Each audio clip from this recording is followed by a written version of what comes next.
Alexios Komnenos is one of Byzantium's greatest emperors, but can his dynasty survive Crusader King III's hell mode? No restarts, backtracking, or replaying. All decisions are final. Other rulers receive unfair bonuses, such as cheaper military, mercenaries, construction, as well as more loyal vassals, while we have painful penalties including less effective knights, harder hostile schemes, and more disloyal vassals. Many other rulers become powerful scourge conquerors, receiving even more bonuses, including extra gold, cheaper men-at-arms, faster army speed, faster siege speed, and an unlimited casus belli to conquer kingdoms. Not only will these rulers paint the map during their own lifetimes, but they can pass these traits to all their heirs. Virulent plagues rampage the land, causing death to rulers, heirs, and even entire families. The threat of the Black Death is ever present, able to occur in any year and for an unlimited number of times. We can hold only a few counties directly, reducing our income and military, greatly weakening our rulers. And this hostile world has many other rule changes, all aimed at making our campaign as challenging as possible. Alexios starts as a 10-year-old boy who is diligent and brave, though also deceitful. He is studying stewardship, an ideal path for a child who is both diligent and bossy. He begins as a strategos governing a small theme, or duchy, east of Constantinople. As Alexios knows the importance of education, he searches for the most intelligent guardian he can find who is willing to tutor him. He settles on a commoner named Beatrice, who aids in his studies. Alexios came of age as a steward of some talent, though he did not reach the lifestyle's highest levels. He hopes to eventually attend university to supplement what he has learned. As Alexios searches for a wife, he realizes he has become enamored with his former guardian's intelligence. Despite her being a decade older, he marries Beatrice in the hope she might pass her genius on to their children. Having come of age, Alexios works to save money to improve his estate as well as his domain holdings, while also handling governance issues such as collecting overdue taxes. Shockingly, at the young age of 17, Alexios learned he was next in line for the Byzantine throne. The current emperor was elderly and likely to soon pass, making Alexios ruler of all Byzantium. Alexios marveled at his good fortune, but wondered why the more powerful vassals passed up this opportunity. Was being Basilius a poisoned chalice? At merely 19, Alexios became the Basilius. While his new burden of running this great realm weighed heavily upon him, he looked forward to the challenge of strengthening and eventually expanding the Eastern Roman Empire. He entered his throne room to gaze upon many wondrous artifacts. His favorite was the crown of Justinian, the most visible symbol of the empire's heritage and longevity. As emperor, Alexios improved his new realm for the benefit of both nobles and commoners. He constructed new buildings, held a chariot race, and increased the military's size. When his realm was attacked by treacherous Hungarians aided by the German pretenders to Rome's greatness, he rallied Byzantium's armies. Although the Hungarians sought to claim the relatively minor theme of the Transylvanian Alps, Alexios would not give away any land willingly. He marched his armies to the Transylvanian mountains and caught the enemy, killing over 9,000. This victory ended the war and demonstrated to all that Alexios could not be trifled with. Tragically, during the war, his wife and former guardian Beatrice was stricken by cancer and swiftly died after a botched treatment. Alexios had only a single child with his first wife, a daughter. For the good of the realm, Alexios swiftly remarried, again looking for a wife of the highest intelligence. As Basilius, marrying a commoner again would be unacceptable. Instead, Alexios found an intelligent wife from a noble family. Alexios then held a triumph, celebrating his victory over the Hungarians and German pretenders, as well as his new marriage. He gave thanks to God for his blessings. With a major military victory under his belt and the empire's economy improving, Alexios looked forward to the future. His new wife soon gave birth to a male heir, Trianos. While his new son did not share his mother's intelligence, Alexios prepared him to one day become Basilius. Sadly, tragedy struck as Alexios' wife tried giving birth to their second son, with death claiming both mother and child. Alexios had little time to mourn as he was once again attacked by the combined Hungarian and German armies. Worse, the realm's eastern flank was attacked by a mighty Seljuk scourge conqueror. Unable to defeat either army in battle, Alexios surrendered the disputed territories on both his northwestern and eastern sides. To avoid further attacks from the powerful Seljuks, he agreed to become their tributary, deciding that paying in gold was preferable to paying in blood and territory.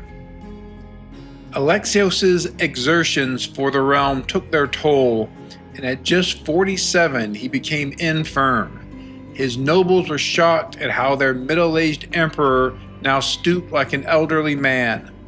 For his part, Alexios rued that he could not have done more for the empire he so loved. Thankfully, his son and heir, Trianos, came of age shortly thereafter, though for obscure reasons he was poorly educated in his chosen martial path, despite his father's best efforts. In 1109, a severe smallpox plague swept through Constantinople, killing some of Alexios' younger children before taking the man himself. Though at his death the more callous remembered him for his early infirmity, the more reasonable recalled his many efforts to improve the realm's economy and military, while also keeping it safe from foreign enemies. Regardless of his education, Trianos now sat on the Byzantine throne. Though none could know at the time, Alexios' short lifespan and difficulty in having children would repeat themselves with Trianos to devastating effect for the empire.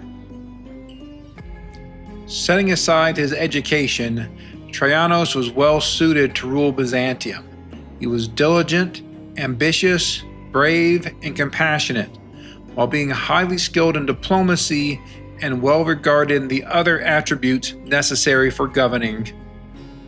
After his succession, Trianos put down the customary revolts by his rebellious vassals, quickly proving himself a capable commander. He then continued his father's course of seeking to strengthen the empire internally before seeking external conquest. Plague was never far from Constantinople, and in 1126 measles struck, killing both of Trianos' young, intelligent sons and leaving the 38-year-old without a male heir. Indeed, Trianos' only living child was his daughter Gregoria, who had been horribly disfigured by plague. Setting aside his grief, Trianos began modest conquest in southern Italy and Africa, reconquering Tunis for the Eastern Roman Empire. Perhaps this expansion alarmed the Catholics, as shortly thereafter they used a so-called crusade to attack Byzantium under a pretender's claim. The Latins' greed disgusted Trianos, and he swiftly readied his troops for war. As a commander, Trianos used practical knowledge and experience to make up for what he lacked in education. He set a trap for the Catholics at Chasma, slaughtering over 23,000. This one-sided battle set the stage for Trianos' eventual victory against this abomination of a crusade. Once again, the Komnenos dynasty had kept Byzantium safe from foreign threats. In the aftermath of this failed crusade, Trianos took the opportunity to vassalize many of the small realms to his north and northwest that had once been part of the great Volga-Ural Empire, which had recently collapsed. The peaceful annexation further extended the power of the Eastern Roman Empire. These new territories also served as a buffer between the despicable Latins and Byzantium's core territories. Byzantium now extended deep into Eastern Europe, while also occupying land in central northern Africa.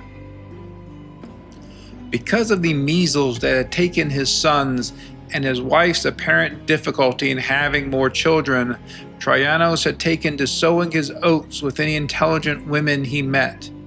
Those efforts bore fruit during the crusade, as a genius bastard son was born to him. Trianos quickly acknowledged his paternity and legitimized the boy with the intent on him being the heir. When the child reached 5, Trianos even considered naming the boy as his nominal co-emperor, but held off for now. Impressed by his army's performance against the crusade, Trianos began reclaiming territory in the Middle East that had been held by Muslims for hundreds of years, but rightfully belonged to Eastern Rome. The Byzantine army, combined with Trianos' military mind, met and exceeded this challenge, proving their strength again and again. Aleppo fell, then the holy city of Antioch, then Tripoli. These victories brought Trianos to the gates of Christianity's most holy city of Jerusalem in the Duchy of Palestine. The land was held by a powerful scourge conqueror, but she was distracted with other wars, and Byzantium's military was so powerful Trianos believed he could defeat her. The war went well, with Trianos leading his army personally in sieging down Palestine's baronies. But at the moment of Trianos' greatest triumph, disaster struck. At just 54, his heart began to weaken. Then he became infirm, confined to directing the war for Jerusalem from a litter. Even worse, a typhus plague struck Constantinople. The stewards Trianos had left in the capital did their best to keep the city safe, but the plague claimed both of Trianos' living sons, leaving him without a male heir. Hearing this bitter news hurt Trianos' heart again and again, sending him ever closer to his own death. His heir became his disfigured daughter Gregoria, who could not inherit the Byzantine Empire. Instead, if she remained as his heir, the Byzantine throne would slip from the Komnenos' grasp, perhaps forever. Seeking a quick victory in his war, Trianos chased the Scourge Conqueror's armies to the mountains south of Jerusalem. Despite the Scourge Conqueror's martial bonuses and defending in desert mountains, Trianos soundly defeated her. This victory ended the war and retook Jerusalem for all Christians. But while this victory may have been glorious in other circumstances, it now seemed hollow given the calamity the Komnenos dynasty faced. Trianos rushed to Constantinople in a desperate bid to defeat a peasant uprising and then attempt to fix his succession, perhaps by naming a younger daughter who was not disfigured as a nominal co-empress. But all his efforts were for naught. Just as he landed on Byzantine soil, news that a rival had destroyed some notes Trianos was using to learn the Finnic language caused a final fatal heart attack. Modern historians do not even know why Trianos had been bothering to learn Finnic. How fate must laugh to know that such a trivial event would come to wreak bloody havoc across the Greek world. Lady Gregoria became head of the family, now landless and reduced simply to their noble estate.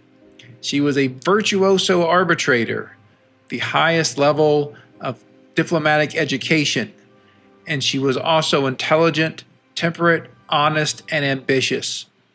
Under different religious and cultural customs, she would have made a fine empress who could have led a realm to continued greatness. But her disfigurement and her gender would forever bar her from claiming the Byzantine throne for herself. Her only hope is that her son could reclaim the empire. Time would sorely disappoint such dreams. In a decision much debated by later historians, Gregoria approached the new emperor and asked to become governor of the theme of Palestine, which her father had conquered as his final act. To be sure, these lands were rich and could provide a strong power base through which Gregoria could seek to restore Komnenos' greatness. But precisely because of their wealth and Jerusalem's status as a holy site to many religions, these lands would attract the jealous eyes of rulers both near and far. Would Gregoria and her descendants be able to hold these rich lands against foreign threats? That was to be decided in the future, as for now a more immediate catastrophe loomed. Gregoria had been slowly expanding her realm when terrible news came from Constantinople. The Latins were launching yet another crusade against the true Roman Empire. Emperor Trianos had crushed Latin aggression just a few decades earlier. Surely, if he or another Komnenos had been guiding the empire, these Catholics would have been driven back once again. But without the steady hand of a Komnenos to guide them, Byzantium lost the war and the empire shattered. Gregoria's small realm, and for that matter all the newly independent Greek realms that had just been vassals of Byzantium, would now be exposed to the depredations of foreign invaders. Now came the years of hardship. Without the protections of the Eastern Roman Empire, neighboring rulers began attacking Jerusalem again and again, seeking its wealthy and valuable territories. While Gregoria was able to fight off many of these attacks, she still lost some territory. Moreover, the need for constant defense thwarted any expansion of her realm to take advantage of the empire's fall, much less any attempt to assemble enough land to reunite the empire. These invasions culminated with the mighty Scourge Conqueror-led Hindustan Empire conquering the Kingdom of Jerusalem. Gregoria lost her primary title and was reduced to only the island of Cyprus and a few scattered counties around Palestine. She was now a vassal of the Hindustan Empire. The days when her father and grandfather ruled a now lost Byzantine Empire seemed long ago indeed. Though her spirit was heavy, Gregoria did not give up. She fought against her new co-vassals to reclaim her lands, starting with the county of Jerusalem and eventually retaking much of the Levant. These efforts consumed her remaining years, and she passed at 67. Her 48-year-old son Trianos, named after his grandfather, now ruled Jerusalem. Gregoria had high hopes for her eldest son, but he would not be able to fulfill her ambitions.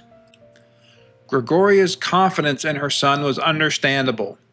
Unlike his grandfather and namesake, this Trianos had excelled in his education and reached extraordinary levels of military insight. A genius and exalted warlord whose military capabilities exceeded nearly all other rulers, he was also zealous, temperate, and just. Excellent qualities in a ruler. And yet, his vision of using those abilities to carve out a large realm for his dynasty would not come to pass. Trianos' liege, the man who now held the title of King of Jerusalem, sought to revoke Trianos' titles, leading to a tyranny war that Trianos swiftly won. With the tyrant deposed, Trianos then successfully fought a war against the young man's son to reclaim his mother's title and become king of Jerusalem. By now, the Hindustan Empire had collapsed, but its lands had largely been absorbed by the Altan Empire, led by another Scourge Conqueror in command of an enormous army. Trianos pledged tribute to these Altans so that he would not again lose his kingdom title. Trianos then sought to expand his small realm, primarily against former vassals of the Hindustan Empire that had not yet pledged fealty to some stronger lord. He did gain some territories, most notably the Duchy of Aleppo, which would serve as the dynasty's base for decades to come. But then Trianos was repeatedly attacked, including by vassals of the Altans. While his tributary relationship prevented the Altan emperor from claiming Trianos' land, it did not bind his greedy vassals from waging so-called holy wars seeking to seize Jerusalem's territory. While Trianos' genius won him war after war, often with the help of the remaining Orthodox rulers, there was little else he could do. Any dreams of expanding his realm were washed away by a seemingly endless series of defensive wars. When he caught consumption at the age of 55, he died after ruling for only 7 years. Trianos' son Udokius now took the throne. Udokius was a handsome genius, whose talents lay particularly in stewardship. He was also virtuous, being temperate, forgiving, and just. Upon his succession, his vassals fretted over his perceived lack of martial skills, but Udokius' talents, particularly for improving a realm's economy, were just what Jerusalem needed. Indeed, later historians would agree that Udokius would be the greatest of all Komnenos rulers. But at the time of his succession, he was simply the lord of a small kingdom surrounded by threats on all sides. Having learned from his family's travails, Udokius understood that he could not continue to try to be independent as his father and grandmother had done. He swore fealty to the Altan Empire and even adopted the empire's faith of Nestorianism upon his liege's demand. These actions were humiliating, but protected his realm from further invasion. As he no longer had to fight as many defensive wars, Udokius focused on raising money from his vassals. He extorted them at every opportunity. He sold his vassals minor, meaningless titles for large sums. He held grand taxation tours, demanding tribute from each vassal he visited while trying every means to raise their taxes and acquire further money from them. Udokius invested this money into constructing economic buildings, particularly in Aleppo, where he had his capital and most of his domain. He built and improved caravanserai, farms and fields, desert agriculture buildings, and blacksmiths. At all times, his mind focused on increasing his gold income, taxes from vassals and commoners, and the development of his holdings. Udokius understood that the basis of power in the medieval world was a strong economy. Any thoughts of expanding his realm would depend on earning as much gold as possible. In another break from the old ways, Udokius recognized that his Greek culture was ideal for the administrative machinations of Byzantium, but sadly that empire no longer existed. Thus he merged his Greek culture with that of the Mashrikis in Aleppo, creating a new Lebanese culture better suited to economic and military development. With his improved economy and new culture, Udokius began to improve and expand his army. He dismissed his long-standing light footmen, who often wilted during battles. He added new Mashriki Mubarazun infantry, as well as crossbowmen, intending to counter the most powerful units of his enemies. Udokius now had a large, modern, high-quality army and an economy that could support them in the field indefinitely. Finally, the time for the expansion of which his grandmother and father dreamed had come. Udokius pushed east across the desert into Mesopotamia, claiming Baghdad and its fabled House of Wisdom. At the other end of his realm, he conquered northern Egypt, gaining Cairo and its famed Al-Azhar University. In the midst of these conquests, Udokius realized he had somehow acquired the crown of Justinian, the emblematic artifact his ancestor Alexios had so admired 175 years ago upon becoming Basileus. Holding the crown, Eudoxius's destiny became clear. He must restore the Eastern Roman Empire.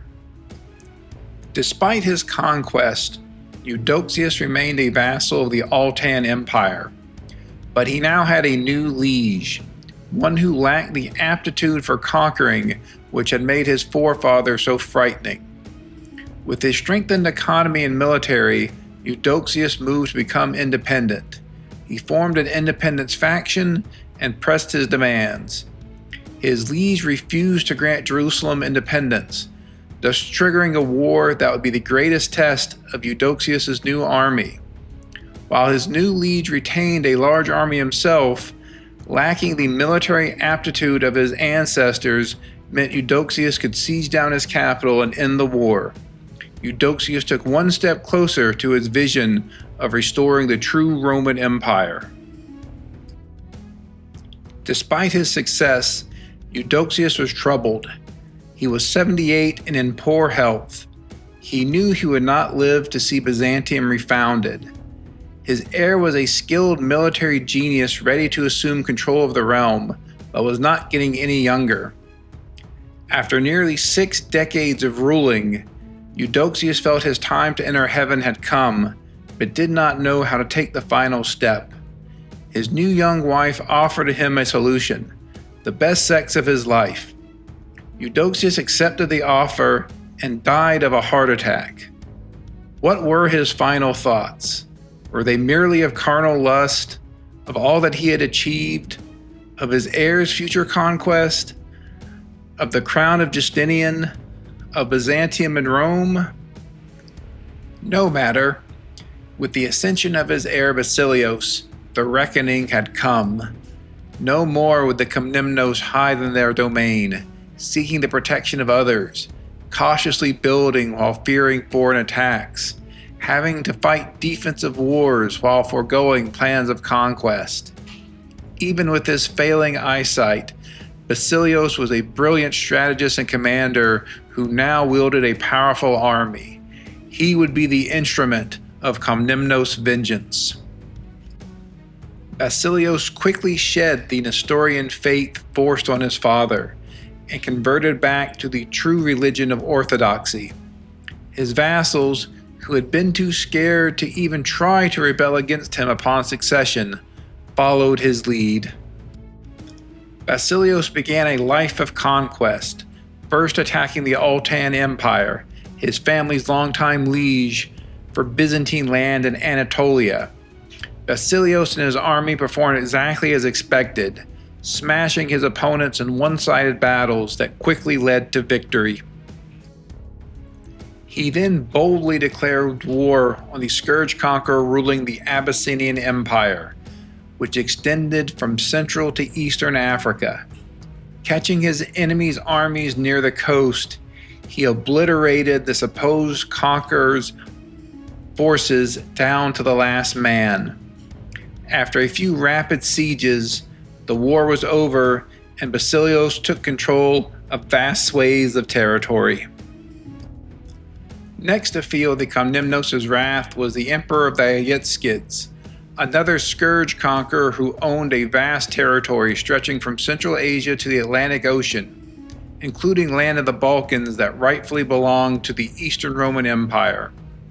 Their size and resources could not save them.